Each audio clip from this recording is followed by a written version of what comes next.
chuyện tình mình ngày nào đã hết khi anh mang giấc mơ xa vời, để em cô đơn nâu sầu nhìn yêu thương kia phai màu.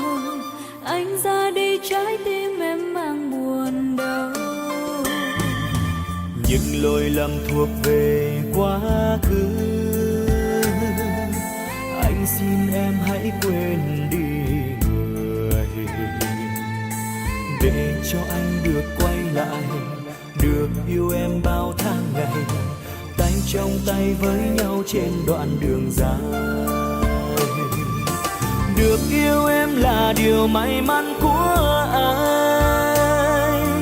anh xin em hãy cho anh cơ hội sửa sai.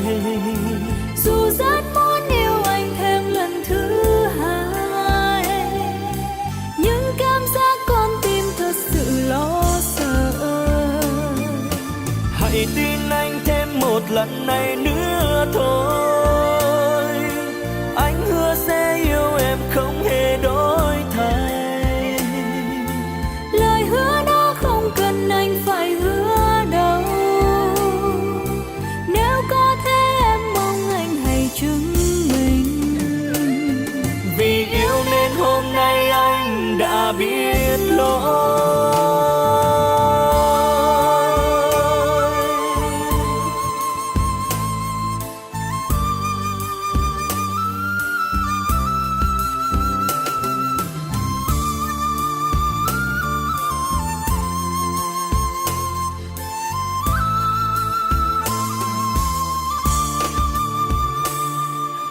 Những lỗi lầm thuộc về quá khứ, anh xin em hãy quên đi người, để cho anh được quay lại, được yêu em bao tháng ngày, tay trong tay với nhau trên đoạn đường dài. Được yêu em là điều may mắn của anh xin em hãy cho anh cơ hội sửa sai. Dù rất muốn yêu anh thêm lần thứ hai, nhưng cảm giác con tim thật sự lo sợ. Hãy tin anh thêm một lần này nữa thôi, anh hứa sẽ yêu em không hề đổi thay. Lời hứa đó không cần anh phải hứa đâu, nếu có thể em mong anh hãy chứng minh.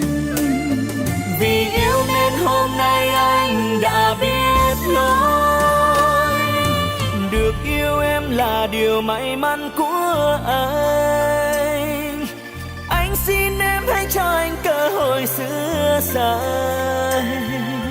Dù rất muốn yêu anh thêm lần thứ hai, nhưng cảm giác con tim thật sự lo sợ. Hãy tin anh thêm một lần này